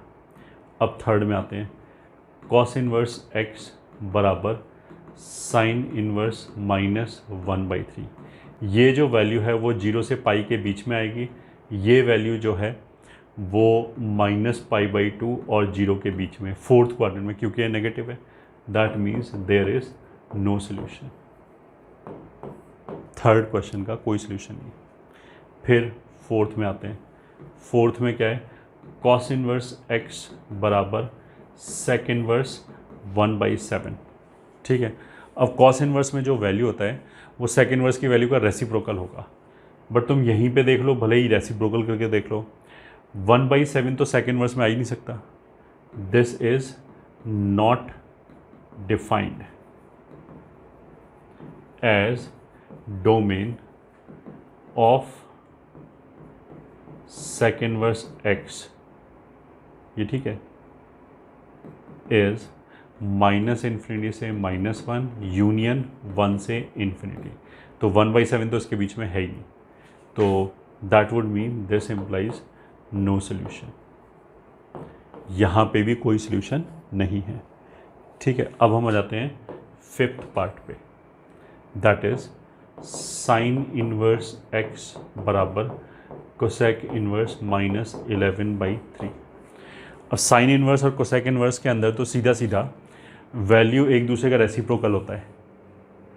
तो इसमें जो साइन इनवर्स के अंदर x आया एंड जो कोसेक इनवर्स के अंदर -11/3 आया, तो पहले तो हमने ये देखा कि क्या ये डिफाइन है. बिल्कुल डिफाइन है, क्योंकि 11/3 मैग्नीट्यूड वाइज 1 से बड़ा है, तो कोसेक इनवर्स डिफाइंड होगा, कोई दिक्कत नहीं. तो बस इसको पलट के x की वैल्यू बता दिया, तो x विल बी -3/11. इस बार तो आंसर आ गया. ठीक है, यहाँ पे ये आंसर है, यहाँ पे ये आंसर है. So this is 5th part. 6th part कितना हो जाएगा कि कॉस इनवर्स x बराबर pi minus sine inverse 1/3. Sine inverse के अंदर से जो माइनस है उसको बाहर निकाल सकते हैं.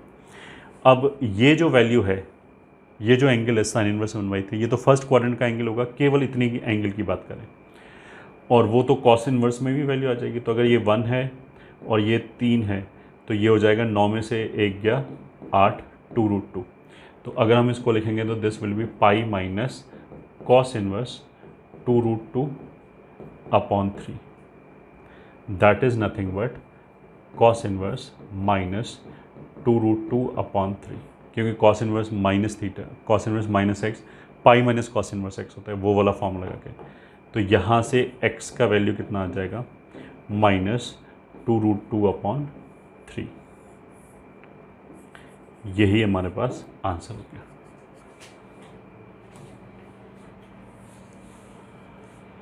सो this was question 4 with some parts. फिर आगे question 5, true false. First, sine inverse x बराबर cos inverse √1 - x². Second, if sine inverse x बराबर theta, then cos theta is equals to √1 - x². Third, sine inverse x बराबर tan inverse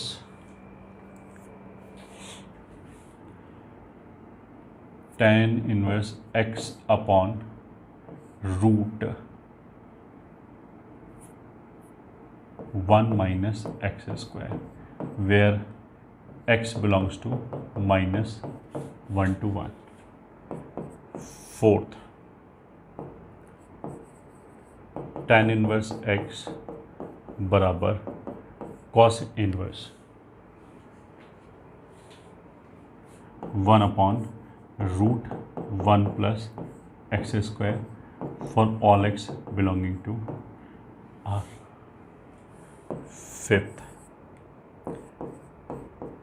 cot inverse x बराबर cos inverse x upon √1 + x² for all x belonging to R. ये हमें बताना है कि इसमें से कौन कौन से स्टेटमेंट्स सही हैं एंड कौन कौन से स्टेटमेंट्स गलत हैं. तो सॉल्यूशन फर्स्ट में देखो, साइन इनवर्स x अगर थीटा है और x अगर नेगेटिव हो जाए तो लेफ्ट हैंड साइड पे तो एक नेगेटिव एंगल आएगा, क्योंकि साइन इनवर्स का जो माइनस की वैल्यू है वो तो फोर्थ क्वाड्रेंट में जाएगा। बट राइट हैंड साइड पे कॉस इनवर्स के अंदर जो चीज़ आ रहा है root of 1 minus x square, वो कभी भी नेगेटिव नहीं होगा, वो पॉजिटिव होगा। तो इट इज़ फॉल्स। क्यों फॉल्स है? As for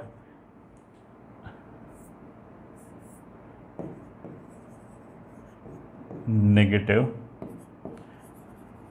values of x, angle on left hand side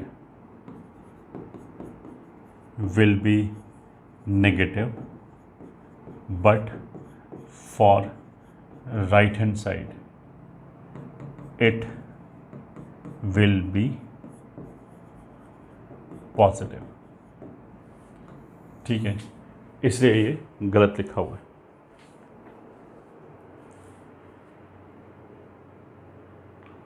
ये हो गया फर्स्ट। सेकंड क्या आ गया? सेकंड, अगर मान लिया साइन इनवर्स एक्स थीटा है, तो मतलब दिस इज एन एंगल जिसके साइन की वैल्यू एक्स हो जाएगी, तो साइन थीटा तो पक्की बात है कि एक्स हो गई होगा। ठीक है, अब इसमें चाहे एक्स पॉजिटिव हो चाहे नेगेटिव हो, ये थीटा कहाँ से कहाँ तक जाएगा? -π/2 से π/2।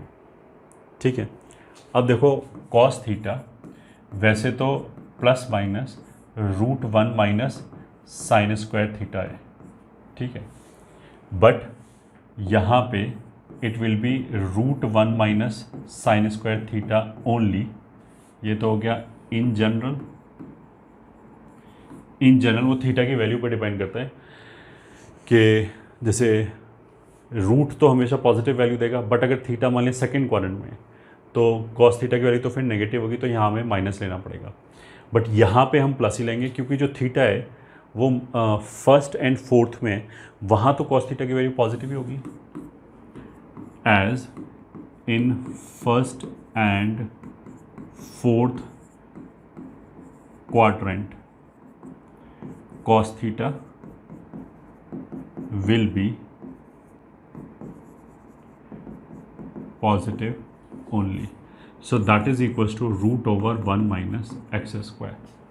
तो ये दोनों तरफ से मैच करें, मतलब cos थीटा की वैल्यू √1 माइनस एक्स स्क्वायर ही होगी, चाहे x पॉजिटिव हो चाहे नेगेटिव हो। यहाँ पे पॉजिटिव नेगेटिव का कोई लफड़ा नहीं है, इसलिए statement is true. This statement is true. अब हम आ जाते हैं थर्ड पे। थर्ड में क्या दे रखा है कि साइन इनवर्स एक्स बराबर tan inverse x upon √1 minus x square.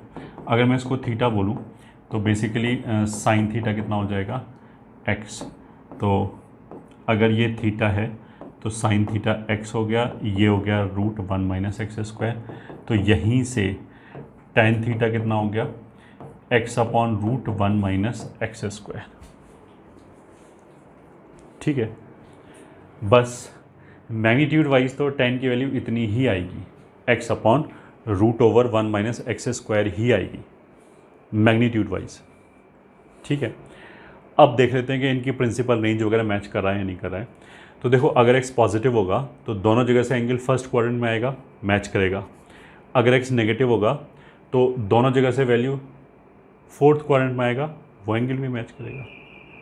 अच्छा, +-1 पे इसने खुद ही ओपन लगा दिया, तो +-1 डोमेन में नहीं है, वहाँ पे tan डिफाइन नहीं होगा, तो वो भी कोई दिक्कत नहीं है। तो जो +-1 का पंगा था, क्योंकि 1 रखने पे क्या होगा, साइन इनवर्स एक्स तो देखो डिफाइन हो जाएगा, ये तो एंगल π/2 दे देगा, बट tan इनवर्स की रेंज में π/2 होता ही नहीं है।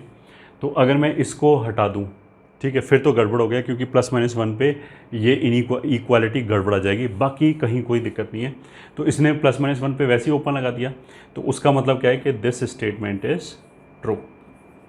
ये आंसर हो गया, कोई दिक्कत नहीं है, this is perfectly valid, always defined. अब चलते हैं फोर्थ की तरफ, tan इनवर्स एक्स। तो फोर्थ में क्या है, tan इनवर्स x बराबर cos inverse 1/√1 plus x square for all x belonging to r, for all x belonging to r। तो बस इसमें गड़बड़ क्या हो जाएगी कि अगर x नेगेटिव हुआ तो ये तो देखो नेगेटिव हो ही नहीं सकता, तो for x less than 0 left hand side negative होगा and right hand side positive होगा। This implies false, not true. फिर क्या है, कॉट इनवर्स एक्स बराबर कॉस इनवर्स,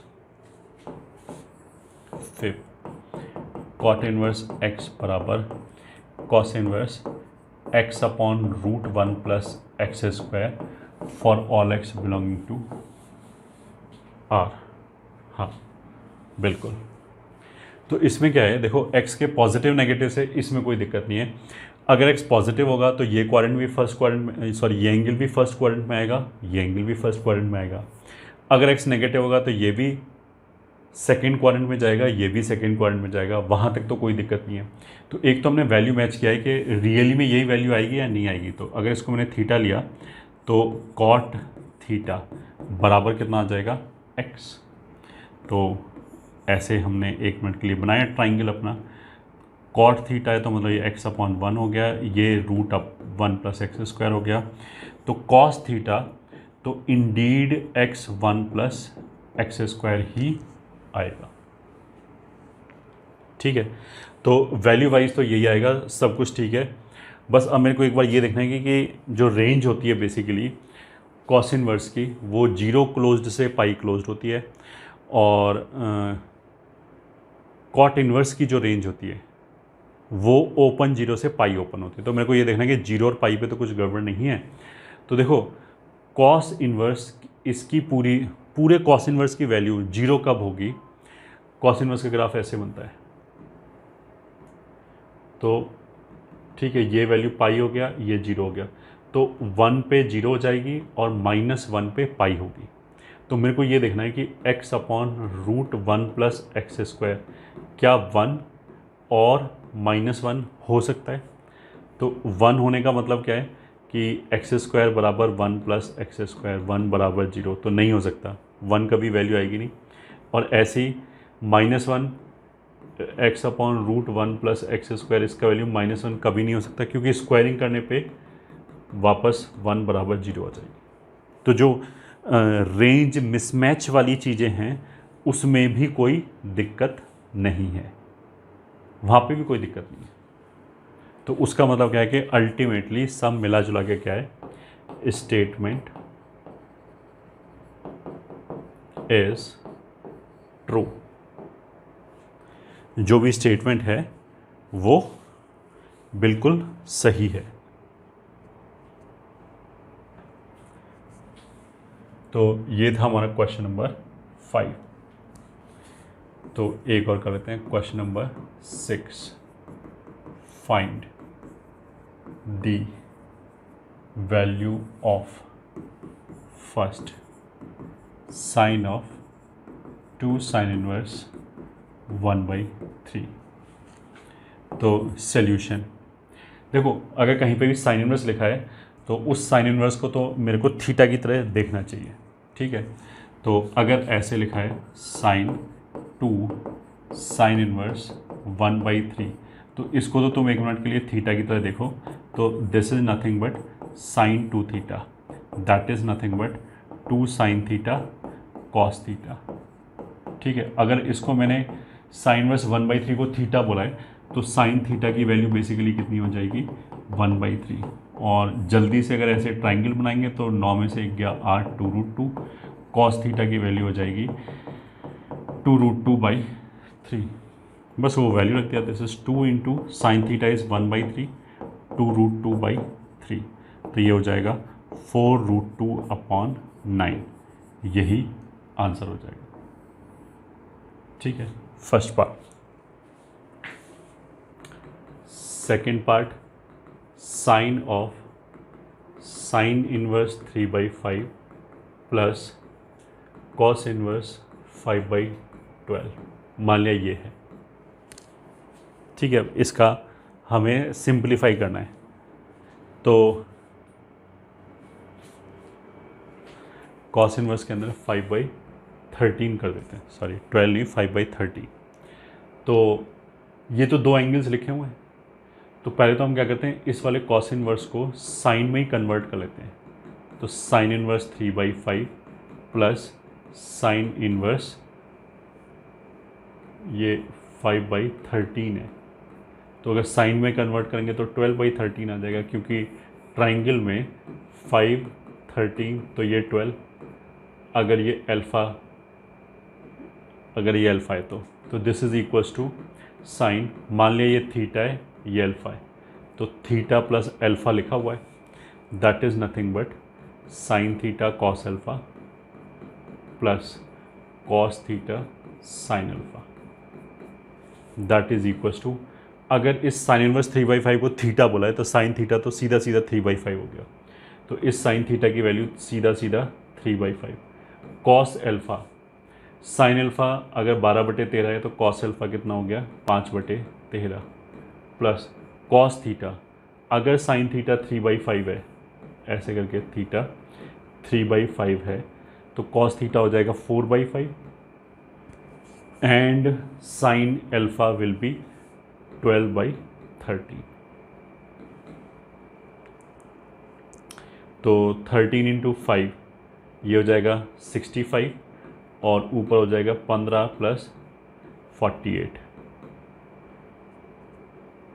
तो 63/65 ये हमारा आंसर हो जाएगा। ठीक है, फिर एक और third question, cos 2 tan inverse 3, मान लिया इसकी वैल्यू निकालनी। तो देखो ये भी cos 2 थीटा का फॉर्मूला लिखा है और जिसमें tan थीटा की वैल्यू 3 लिखा है, तो हम ऐसा फॉर्मूला लगाने की कोशिश करेंगे सीधा सीधा कैलकुलेट हो जाए। तो इसको अगर मैंने थीटा लिखा तो ये हो गया cos 2 थीटा और tan थीटा की वैल्यू मेरे को पता है, तो rather than converting cos 2 theta का हमें फॉर्मूला पता ही है tan थीटा के टर्म्स में 1 minus tan square theta upon 1 plus tan square theta ये होता है, और tan थीटा की वैल्यू 3 है तो ये हो जाएगा 1 माइनस 9 अपॉन 1 प्लस 9, तो -8/10 और -4/5, this will be the answer. ऐसे ही अगर हमने फोर्थ पार्ट किया कि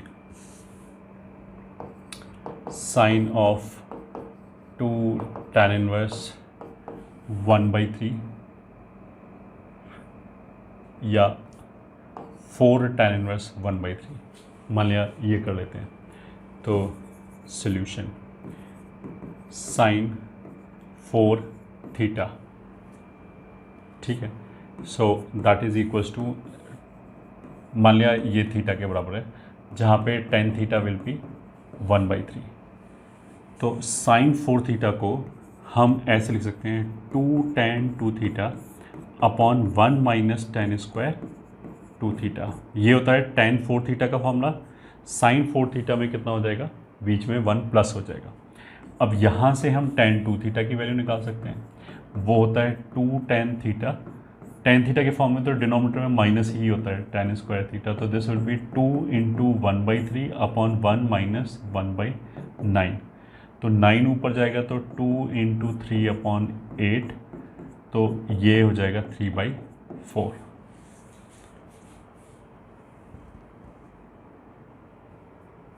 हाँ, अब ये वैल्यू हमने यहाँ रख दी, तो this will be 2 into 3/4 plus 1 plus 9/16, तो 2 इंटू 3 इंटू 4 अपॉन 25, सो 24/25 यही हमारा आंसर आ जाएगा। This will be our answer.